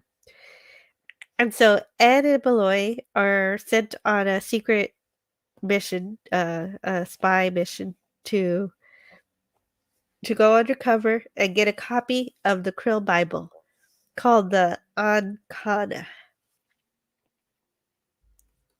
I'm glad you remember that stuff. I don't remember, but yeah, it's something like that. Yeah. Oh, and here's Admiral uh, Azawa right there, and there they are, getting ready in the shuttle bay. And in the shuttle bay, a Krill is suddenly holding Ed at gunpoint until we realize what. That it's actually Malloy using a holographic generator made by Isaac to look like Krill. And I like to think about this one because I imagine that Isaac learned how to construct these devices from what he learned from the Caliban, who employed this method to trap Ed and Kelly in the zoo and command performance. Oh, I didn't think about that. That's a good point. Yeah. Because he figures out how to make the ship a hologram, so clearly that's where he got the technology from. That's what I think. Kelly tells Ed to be careful, and they're off. Like you said earlier. Yes. Oh wait. Hey, do we have someone back here? Oh, Son of a Red Shirt is back. Welcome back, Son of a Hey Red Shirt. guys. Hey guy. Sorry about that. I had a knock at the door. I think I might have hit leave instead of mute on my mic by accident. Oh no, I came that's back fine. All and right. It was shut down, and I was like, "Oh my gosh, the guys are going to think I just said enough of this, enough of this Orville nonsense. I'm going to go watch some Discovery." No, I would have thought easy. you said.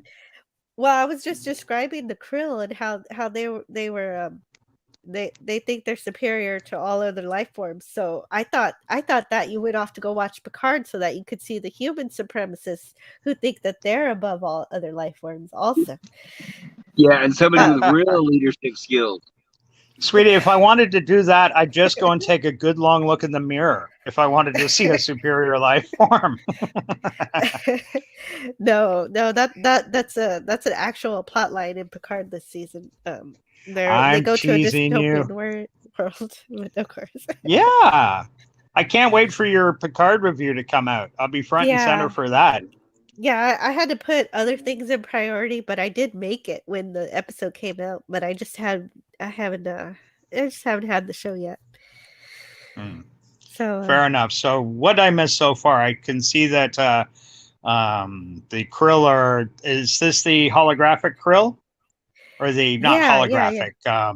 The fake. Yeah, the holographic Krill. Yes, exactly. They're going on a mission to go find the Krill Bible, because they they were lucky and they got in a fight with the Krill and they won the fight and they got this shuttle, and so they're going to use the shuttle and use these holographic little things on their shoulder.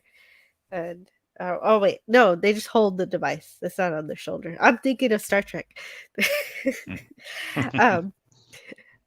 They just hold the device and put it in their pocket, and yeah, they're gonna go on the Krill shuttle and get that Bible so that they can understand the Krill better and maybe make some inroads in communication so they don't have to go to war. Right. Yeah, a good plan in theory on paper, right? But in execution, sometimes those things don't work out the same way you want them to. Unfortunately. Yeah, it's a very high-minded, very very optimistic plan, and yeah, right now they're just playing a joke. Malloy and Ed are just playing a joke on everybody in the bridge. Mm-hmm.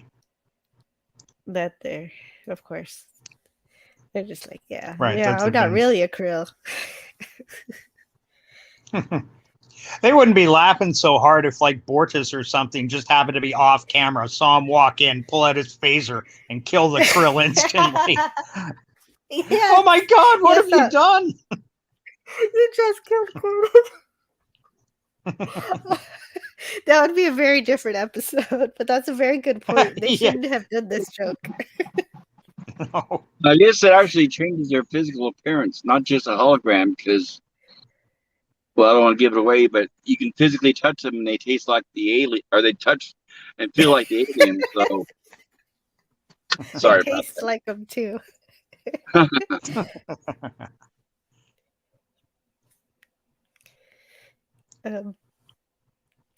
And in this episode, if I'm not spoiling anything ahead of time, don't we get a little hot Krill on Krill action? Because that's what's missing out of my life.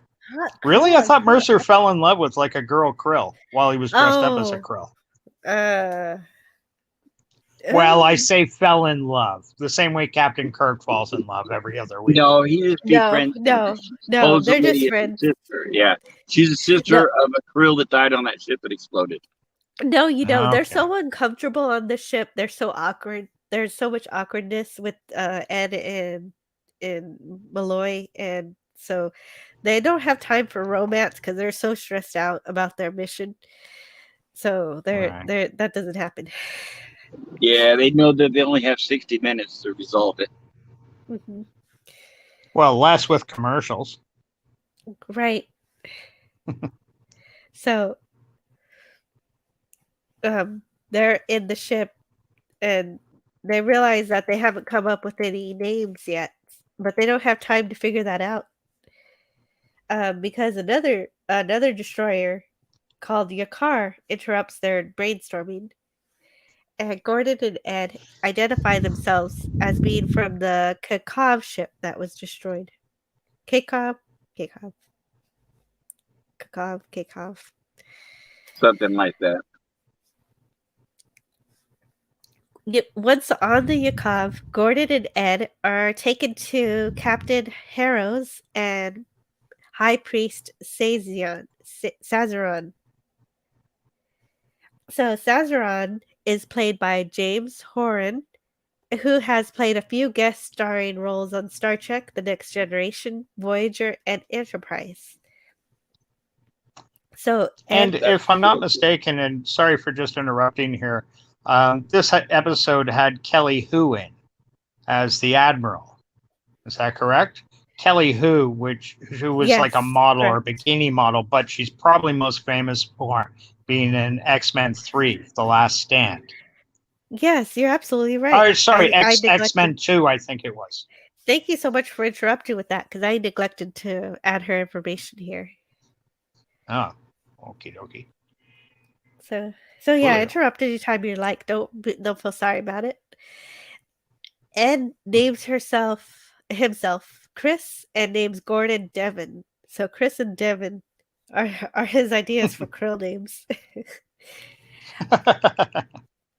They announced themselves as the sole survivors of the Kakov ship. They're about to hear of a Krill mission, but that's interrupted because it's time to go to church. The Krill derive their beliefs from a divinity called Avis, and they meet a Krill named Talea, who lost her brother in the Kakov ship. And I wanted to have a video of some of Gordon's jokes about the car company being also the same name as Avis. Yeah, a lot of rental car jokes. Yeah. A couple of them land, a couple of them don't. That's pretty good, though. Yeah. I got to be honest, that's a slight beef I got with this show is they really should have sat down and workshopped some better names. Aren't krill a type of brine shrimp? Yeah, I was wondering if the name Krill ever relates to water in any way for these species. We don't really know. We haven't been on their planet yet. Right. It is an interesting name. I don't know why they picked that. It is brine shrimp. You're right. Yeah. And not hating on them, but just like, they're kind of obvious reference. Avis, again, there's another one. Unless, like, the next species we run into worship Hertz or yeah, they make that joke too. Car rental. Right. That's one of the jokes later. Oh, okay. Exactly. It is. I really haven't seen this episode since it was first broadcast. Mm-hmm. And it kind of makes some sense that Gordon knows about Avis as the car company because he watches a lot of movies and TV from the 20th century. But he knows a lot about Avis, more than is natural. Right. Yeah, notice that with all the jokes, notice about all the jokes of the car rental agencies, they made sure not to mention Enterprise, right? Yeah, for all the TV shows they watch, Star Trek doesn't come up.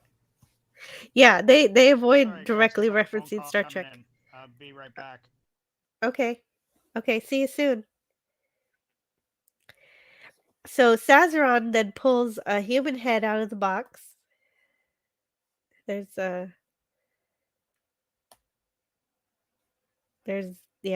head that they pull out. I don't think I get a close up of it. Yeah, I wanted to mention that what I like about this scene is they show us that it's brutal without showing that it's brutal. It like Discovery and the new Star Trek seems to like to show a lot of gore. Here they put the point across without doing all that. So I think it was well done here.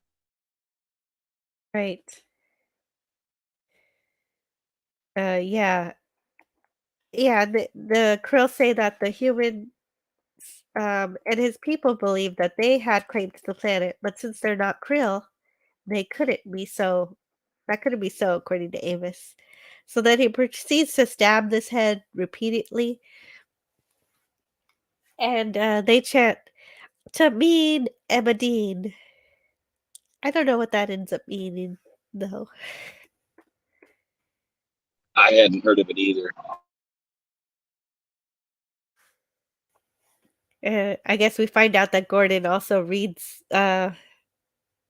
he also reads that children's book about the kids that kill each other, um, Hunger Games, because he Lord of the references Flies? no, not Lord of the Flies, the more recent one called Hunger Games, because Oh, when okay. they say to Yeah. meet Everdeen, he says Katniss Everdeen.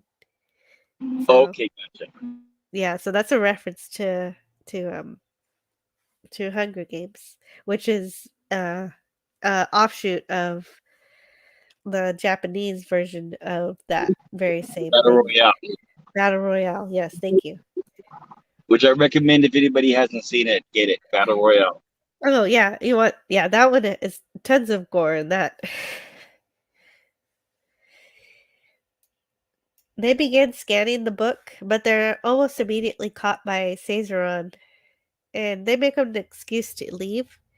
But I thought it might have been more insightful if they went a bit further with feigning grief over the K-Cov and asked Caesar about the passages he believes that would help them the most. But they don't end up doing that. Yeah, you're right. After viewing that ritual, that should have been the cue they needed to also start adding some mean remarks about humans into their speech, which they also don't do, which might have helped with the suspicious nature of Sazaron, Yes, yes. because he's already suspicious of them for being the only survivors on the ship. Right, and you're right, and exactly. They know a lot about the humans for some reason. Yep. Oh wait, why am I here twice? This is weird.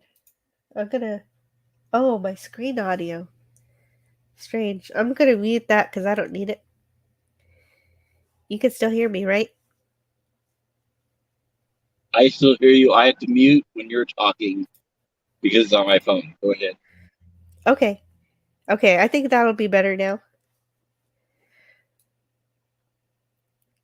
So they're able to just they go back to the chapel to copy more of the book. Yeah. Oh, okay, that's before. What's going on? I don't know.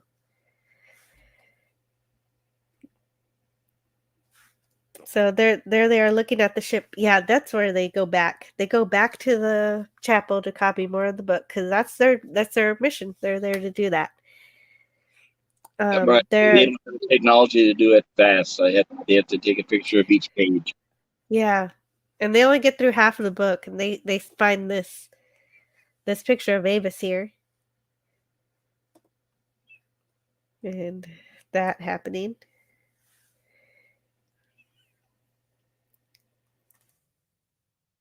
and they go back to the chapel for more of those pages, and meanwhile, Caesaron asks Captain Harros for a guard for the chapel because he doesn't trust Chris and Devon. He doesn't believe they were interested in the Ancana in good faith. And R.M. Feliciano in the chat found that scene disturbing. And yes, it should have been disturbing. It really was. Yeah. Yeah, I almost didn't like taking screenshots of that one. That's why you don't see the whole head in there. I didn't want to put that. Right, though it was shot from the neck up, pretty much. Yeah. Yeah, you're right. It's not as disgusting as Discovery, but it's still a little bit a little bit much. And so Caesaron asks Captain Harros for a guard on the chapel because he doesn't trust them. He doesn't believe that they're there for a good reason. And their holographic emitters stop working as they're scanning the book. So here's the holographic emitter starting to fuzz out. You can kind of tell. And now it's gone. It's no longer working. So they have to hide because the guard is coming to the chapel. And when and there's the guard there. And they're able to they're able to adjust the frequency on their emitters to be Krill again. And they decide to find out what it was that was interfering with their holographic emitters because something was stopping it from working. And they find out that it's this big bomb. They find it that it's giving a lot of neutron radiation. It's this big old thing. It's just huge. Gordon thinks they should leave the ship, having copied off half of the Ancana, but Ed calculates that the weapon that they see here is putting out enough radiation that the blast could kill billions. So that's essentially the whole planet. And it's kind of like a doomsday device. Yeah, exactly. They need to find out more about the Krill plan. They need to find out where this thing is going. So they have lunch with Telea, who explains the Krill faith. And not only does it teach that they are superior to every other species, but also that Krill are the only ones who do have souls. So Ed and Gordon don't even have to ask. She is absolutely thrilled with the plan and tells them the mission to destroy Rana 3. She further explains that the bomb is a prototype neutron-filled generator. And here, as a side note, in real life, we have neutron generators, but they're not used as bombs. They're used to detect explosives, landmines, chemical weapons, drugs, and minerals for mining. So they're used for detecting weapons, not as weapons. So they're like mini particle accelerators that make neutrons by fusing hydrogen isotopes together using deuterium. Hold on, I got a cough here. Go for it.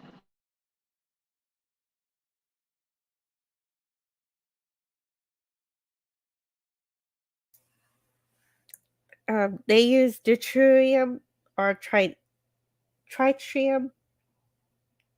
I'm probably not pronouncing those right, but I need to go I get a gave you drink. credit for trying, Jill. I need to go get a drink. Can you please vent for me just for a little bit? Absolutely. For those of you in the chat, I'm sure you could tell that this show has, once again, I'm going to bring up the practicality. I think it has some really good, not only the ship's designs and the special effects budget, but the sets design. It looks like a relatively or at least moderately, in my opinion, budgeted theatrical film. Very reminiscent of Star Trek: Next Generation. Everything's dark, which also helps save a lot of money too when they shoot. I'll be streaming later in about a little over an hour on my channel. If anybody wants to subscribe and hit the notification button, I'll be doing a live stream in LA. Hopefully, if I get a signal there. If I can't, I'll just record and then I'll send it to YouTube tonight. But hopefully, I can get somewhat of a signal so I can at least give a shout out to everybody. Yeah, that sounds great. Pop Culture Curator. Can't wait to see your stream. Well, yeah, I feel bad because unfortunately, I need to get back on the road.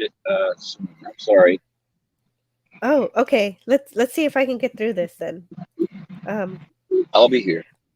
Not only does it okay, well let me see where I was.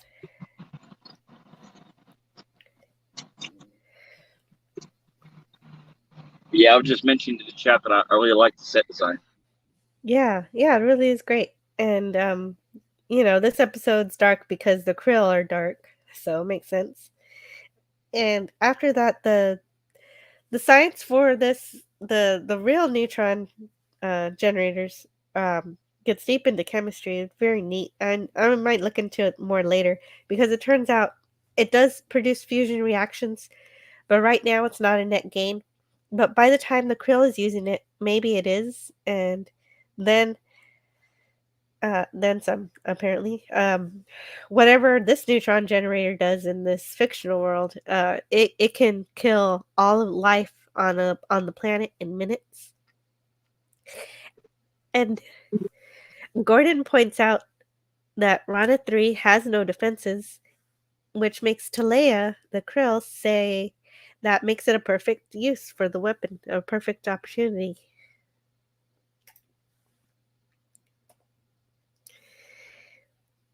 And so Gordon wants to warn the Union, but Ed knows that the Union wouldn't make it in time to save 100,000 people on the farming colony on Raina 3. So Ed insists they must stop it, and they realize their emitters work on a similar wavelength to the bomb.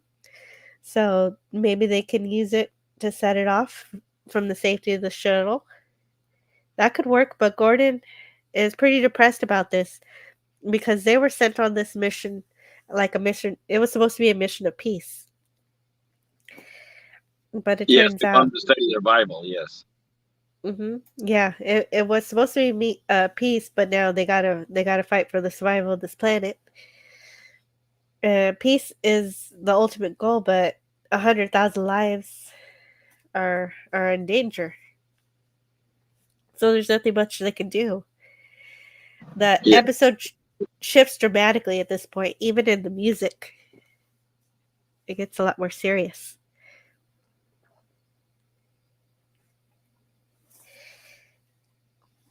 And then we find out that Talea is actually the teacher, a school teacher of the children who they call trainees. And Ed and Gordon didn't know they had kids on the ship, so that complicates their plan to destroy the ship. Oh, I had a picture of the kids here, but I guess... Oh, there they are. There they are. Yeah, that's it. And the children ask how many humans Gordon and Ed have killed. And I like this scene because this one kid asks questions that challenges his faith, like how they don't have souls, but they can talk and make spaceships and do all the things they do, indicating that these kids have a sense to appreciate other life forms, but it's beaten out of them by their culture. Right, they haven't been taught the bigotry yet. Yeah. Talea counters that computers can also talk. They make up an excuse to leave, and now Ed just can't destroy the ship, but Gordon reminds him that there are also kids on Raina 3, too. And just then, the Krill kid named Koja shows up. He's the one who has more questions, and he wants to know about humans and their origin and why humans look different. And Ed explains the differences in the atmosphere of Krill and Earth and how the sun affects the sun and weather varies humanity depending on the need for the protection of ultraviolet rays of the sun. And it's a very measured answer, and I like the honesty here. Unfortunately, it gives Ed the answer, or fortunately, both. It gives him the answer he needs to take the ship down by turning the lights on bright enough to kill the Krill aboard. Given that their planet is in perpetual night and they're always wearing helmets on bright worlds, this is a logical conclusion. And here I wanted a clip of Gordon saying, "Oh my god, they're space vampires." To spare the kids, they'll get rid of the lights in the classroom.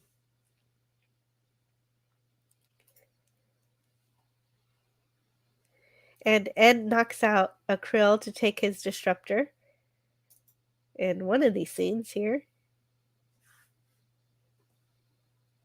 And here, let me see here. And Darius Munchausen says "yo" to LDG. And I Love Food says, "changed avatars to save son of a red shirt." from impure thoughts. I hope instead of Richard comes back to see your change in avatars.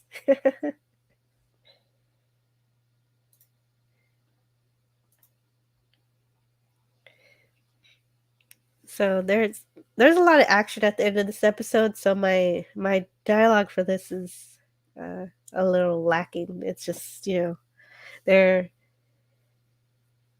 using their communicators here to carry out their plan, and Koja here is using a telescope. Where does he use that telescope? There he is. Oh, okay. Here's the slides I thought I was missing. So of course, the high priest finds out about Gordon not being Krill, using that little holographic device, and Kodra is using the telescope and believes he can see Earth. So because earlier Ed showed him where Earth was, so now at least one Krill knows where Earth is. Yes. So, Yeah, course, that probably was a good idea. Yeah, right. Of course, this kid is good-hearted right now, but I don't know. I like that they show that the Krill aren't bored with that hate and that it's learned. But also keep in mind that they definitely make sure not to point out that the crew members on that ship are the parents of those children. Oh, at the end of the episode, it said that they were sent to their parents back on Krill, but you're right. Some of their parents may be on the ship. Yeah, it's very likely. I don't know. Yeah. Yeah, that none of that was clear, but that is logical to assume that. He takes Koja back to the classroom so that they can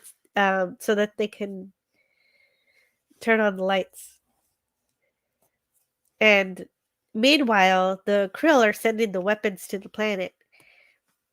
But they send the weapon and then the lights are turned on as bright as they could. And this indeed does fry the Krill.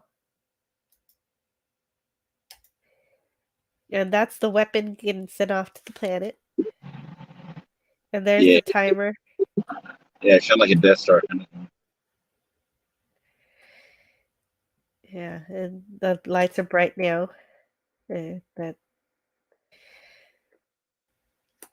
happens. That happens. They get fried up, burned to a crisp. But Gordon gets away with just a really, really bad sunburn. He's so tomato red.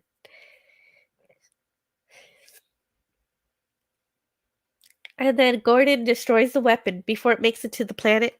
And it was lucky he knew how to use a Krill weapon system.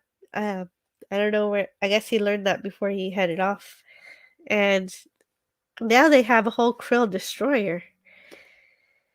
So they'll send the kids back to their families on Krill. And Talea, they don't say what will happen to her here.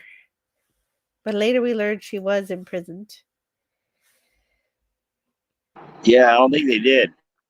And I actually wanted to cut this speech here where she says, why did you save the kids? And he's like, they're not my enemies. And she says, well, after what you did, they will be. Yes, exactly.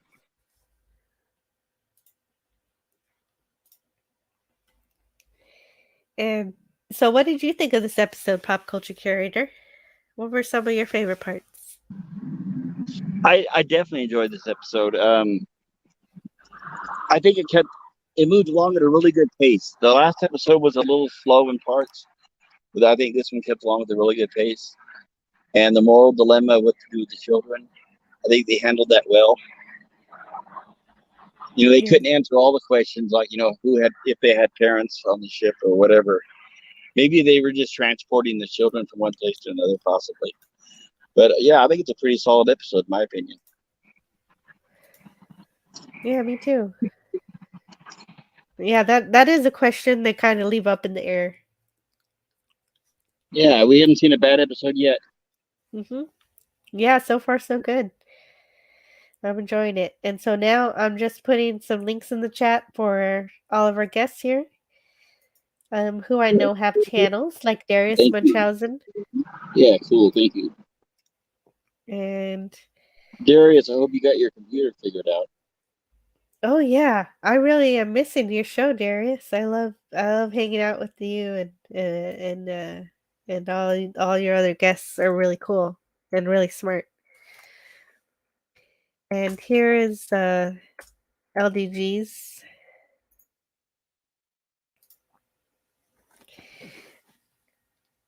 LDG's channel, Nerdrotica. It is not porn. Unfortunately. No, just kidding. So who else do we have here? Oh, we also have Raymond Feliciano. Thank you so much for being here too. So also I have the link for King Dolphin TV and his where he has a great channel and Yeah, he so I'm has glad you lots guys of could fun. join us. Yeah, he'll be having a show tomorrow and I forget who's on his show tomorrow. King Dolphin TV. Let's find out. Tomorrow he'll be having a Just Cuz chill stream. No, that's not right. What is he having tomorrow? I guess I don't know. But he's gonna have something exciting, I'm sure.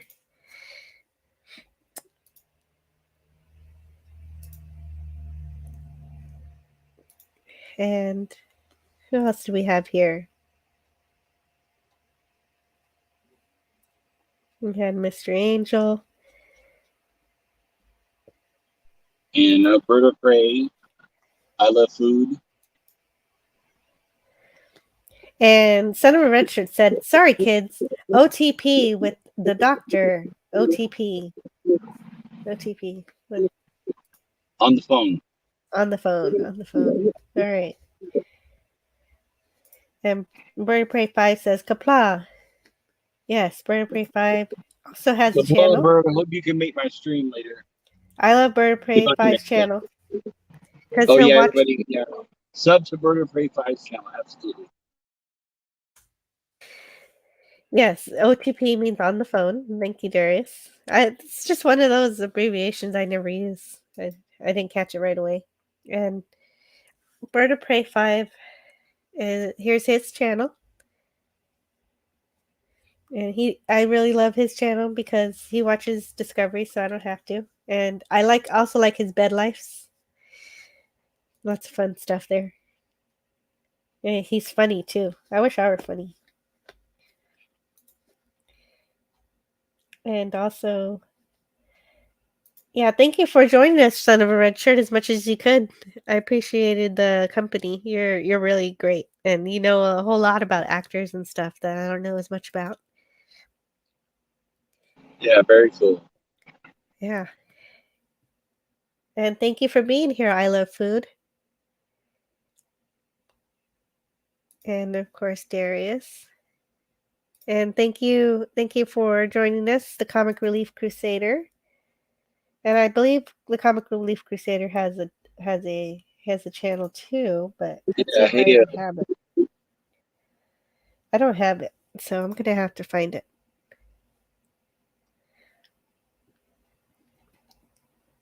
So I'm going to have to click on go to channel and copy it here.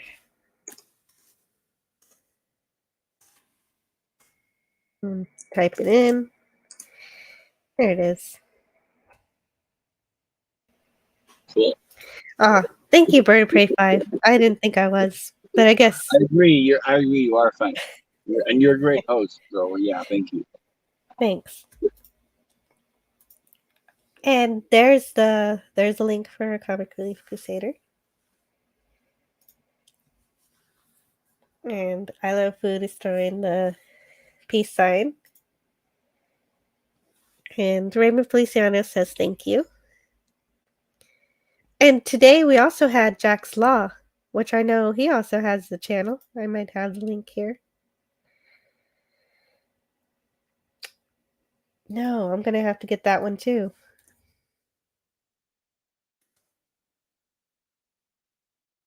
So I think so. I'm not sure. Well, let me just find it then.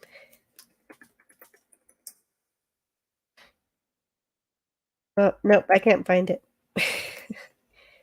I'll get you next time, Jackslaw, if you do have a channel. I'm not sure. And we also had the Bosco scenario. And that one I do have the channel link for.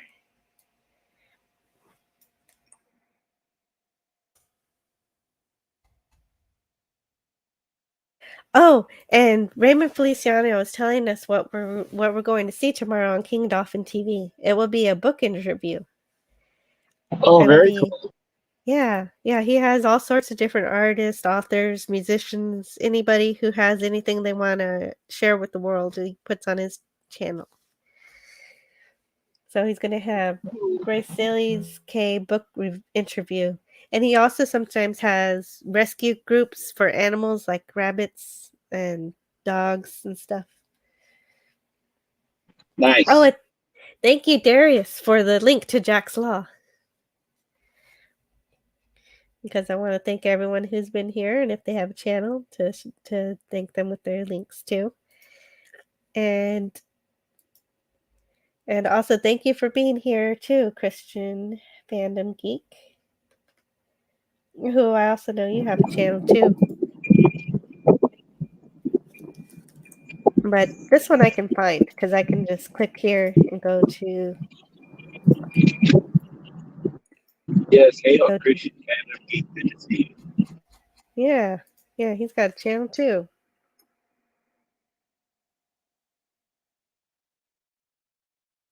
Got a channel, and I'll share it here.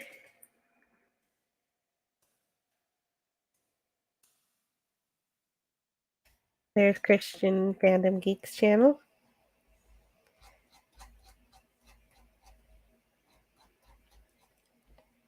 And I think that's everybody.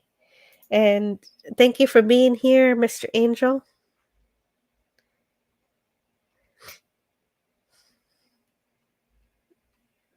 And thank you for everybody who joined me today. It was a lot of fun. I was a little stuffy. My nose was a little stuffy, but it was still really, really fun to share what I like about these episodes. And I hope you like the episodes too. And let's see what else I have here. Okay, so I know we talked about it at the top of the show, but tell us one more time what you're doing for your channel, Pop Culture Curator. I'm in Los Angeles. I'm going to be filming famous locations. Excuse me, filming locations, shooting locations, and things like that. There are a few places and locations that people have requested that I'm going to cover. Some locations from like Back to the Future and some other things. I'll be revealing more as my channel goes on. I'll be having my first live stream here. Hopefully, if I can get there in time, it'll be in about 45 minutes. Okay, so I'm gonna let you go. Here's your channel link, and thank you for putting drive safe. Yeah, Thank drive you. safe. Yeah, just to let everybody know, a reminder, I'll be in a remote location. I even bought a portable cell device, hopefully to boost the signal. But if I can't get a signal for some reason, I'm still going to record what I do today, and I'll post it tonight on YouTube. But I'm hoping to get a signal out there. I'll do my best. Yeah. I hope I didn't keep you for too long. No, you didn't. And here's here's the link to the book interview with King Dolphin TV, and we'll see you guys next time. For another 2 episodes of the Orville. I remember one of them is the really cool one. They're really good episodes. Absolutely, yes. Thank you, Jill.